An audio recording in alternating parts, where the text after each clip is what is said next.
something different, something fresh.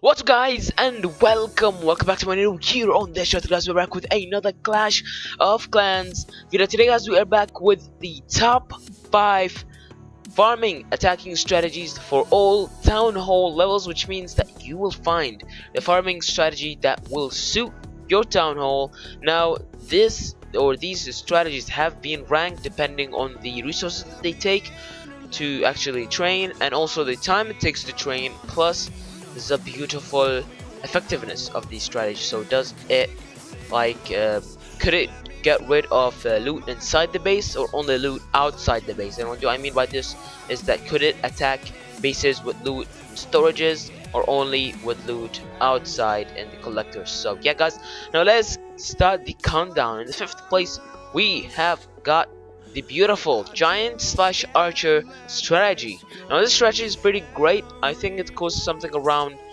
40 to around, I think it could reach 80k, which is something that is pretty decent, a good amount of elixir, and you know, will do the job pretty greatly. Now it does affect on the beautiful outside of the base and also inside of the base, so you could get the storages inside the beautiful base itself.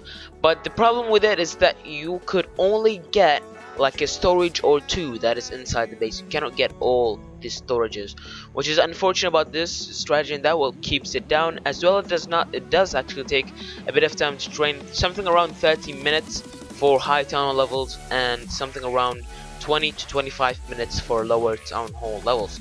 Now it is a very good strategy. I really like it. Does not need a lot of elixir yet. You know, pretty easy to go ahead and attack with. As you can see, just drop down the giants as tanks and archer towers or archers to get rid of the buildings. Now on this attack I didn't got lucky, even with the find was not that great, and there was a lot of traps that got rid of the archers, and I didn't attack that well with the strategy. But the strategy could be a lot more effective and could destroy some shit, could do some work. And especially also my giants and archers are lower level than town level 9 max. So hey guys, again the giant slash archer in the beautiful 5th place, well deserved and incredible attacking strategy for farming. So hey guys, as you can see, only 80,000 for gold and elixir. Now the next strategy is the Garch strategy, where we use archers and goblins. A very amazing strategy. I pretty like it. Now this strategy is a very good strategy against those bases with the loot on the outside. Why? Because its effectiveness is not that good. It only works on bases with the loot on the outside. It's not that powerful of strategy when it comes to attacking any other building other than the beautiful collectors. So hey guys, if you find a very good find, then it's game over on the other base. You just get all that loot as if it was nothing. You saw that we got a very good amount of that loot in this raid, which is 200,000 gold, 200,000 elixir, and something around, I think that's 200 dark elixir, which is pretty decent. That's not bad at all. Especially this strategy, it does not need a lot of elixir, and at the same time it does not need a lot of time to train. 25 minutes for higher town hall levels, 20 to 22 minutes or 23 minutes for lower town hall levels,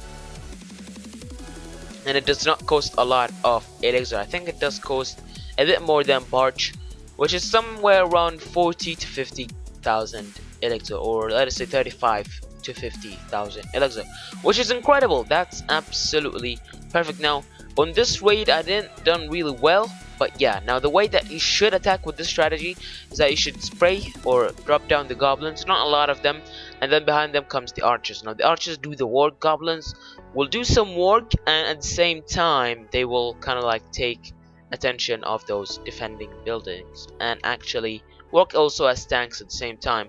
The goblins do not have a lot of hit points, which make the strategy not that good against any other building than the collectors. So yeah guys, well deserved to stay in the 4th position, especially that it's used by a lot of them people who actually get that stuff outside. So it does have two things or two factors that are winning over here: time and elixir. So I guess now in third place we have got the Barch strategy, the Barbarians and the Archers.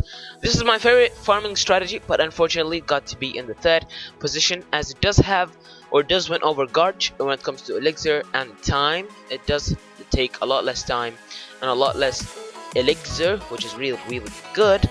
But again, it's same as Garch, it only works against dead bases, which is kind of okay if you're patient, but if you're not, then it's not that good. And even if you're in high leagues, then this strategy will not work that well. The idea of this strategy is pretty simple: Barbarians as tanks and Archers to destroy anything else. Barbarians does have a lot more hit points than Goblins, so that takes advantage over Garch, and they do work more than Goblins on other buildings, so that means that you could get 50% a lot easier with this strategy other than Garch. That's why I personally love it and I like to use it, especially at Gold League if you're at Town Hall level 9. So yeah guys, as you can see that, drop the heroes to get the 50%, and that's how the whole thing works. Pretty decent loot, pretty incredible raid. So guys, in the second position we have got BAM!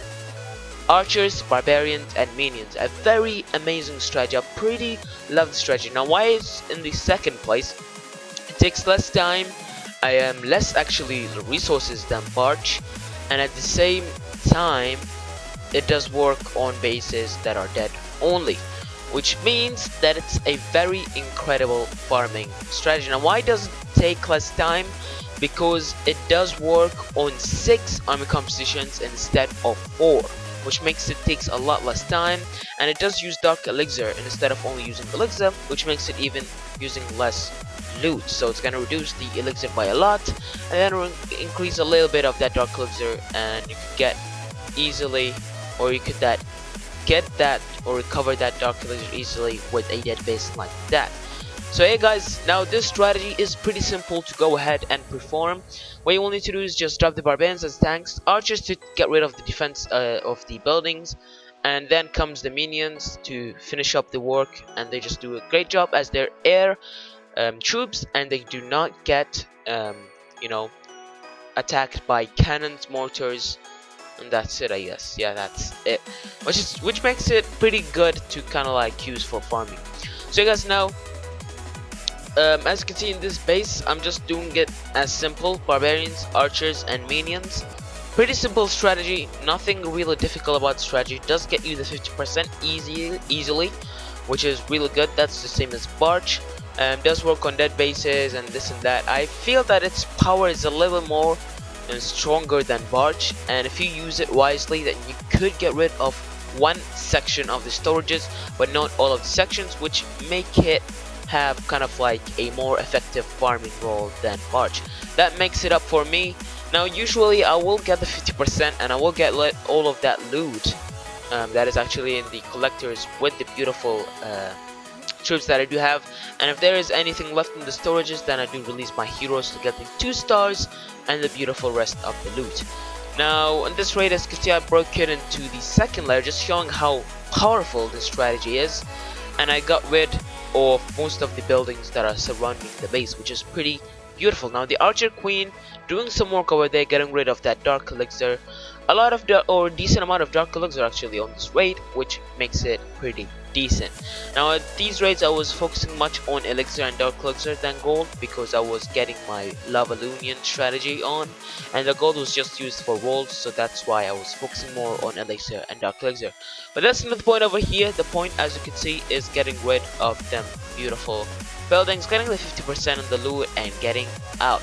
As you can see, pretty decent loot with BAM! Now to the final one, and to the first place. That's got to be Balloons and Minions, or Balloonian. And why is that? Because it might take a little bit more elixir, or a lot more elixir than the others. It might take a bit more time. But let me tell you one thing, with this strategy, if you do use it right, you do get 3 stars like just easy like a banana basically. And none of the strategies that I did review got that effectiveness when it comes to farming. So you do use a lot more elixir than the other strategies, and it does take more time than the others, which I think is around 40 minutes to 1 hour, I think, or 30 minutes to 1 hour, something around that, depending on how much balloons you do prepare. and then the rest for the minions, you just prepare a couple of that dark elixir. So 100,000 elixir approximately as an estimation, and around 200 I think dark elixir, 200 to 500 dark elixir when it comes to the minions. Perfect stuff over there. We got 200 extra dark elixir, and yeah, now it's pretty easy to perform. Just balloons as tanks, minions to get rid of the other stuff, balloons to also get rid of the defensive buildings, and as you can see, that base was demolished. That's how good this strategy is. It also works pretty good for traffic pushing. So guys, now this was the top 5 farming strategies to use in Clash of Clans. Now that's up to date, so there might be other stuff that could release later on in the future. Well, yeah guys, don't forget to leave a like rating, a comment, your suggestions and thoughts about my top 5. And also don't forget to subscribe to this channel if you're new around here. That would be absolutely appreciated. My time have finished. I'll be having a say and peace out. Well, it's race time. A lawnmower.